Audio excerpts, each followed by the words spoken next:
सांगलीवाडी परिसरात वाहन लावण्याच्या कारणावरून सुरू असलेला वाद सोडवण्यास गेलेल्या एकास काठीने मारहाण करण्यात आली। ही घटना रविवारी सायंकाळी 7:30 वाजण्याच्या सुमारास सांगलीवाडी येथील पेट्रोल पंपाच्या समोर घडली आणि या प्रकरणी जखमी संतोष बाबासाहेब मोरे वय वर्ष 43 राहणार शांताबाई कदम प्लॉट सांगलीवाडी यांनी सांगली शहर पोलीस ठाण्यात फिर्याद दिली आहे। त्यांच्या फिर्यादीवरून पोलिसांनी मारहाण करणाऱ्या बाळू घुटुकडे याच्यासह त्यांच्या अन्य अनोळखी मुलांवर गुन्हा दाखल करण्यात आलेला आहे।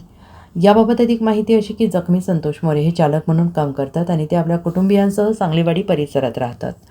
संतोष मोरे यांचा भाऊ ज्ञानेश्वर आणि संशयित बाळू घुटुकडे यांचं वाहन लावण्यावरून रविवारी सायंकाळी 7:30 वाजण्याच्या सुमारास वाद सुरू होता। सदरचे भांडण सोडवण्यास फिर्यादी संतोष गेले असता बाळू घुटुकडे आणि त्यांच्या 2 मुलांनी ज्ञानेश्वर यांना धक्काबुक्की आणि शिवीगाळ केली। तसेच फिर्यादी संतोष यांना बाळू याने काठीने डोक्यात मारहाण केली।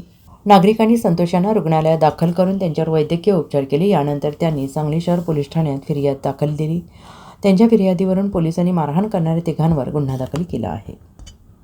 Bureau report SBN Marathi Sangliwadi.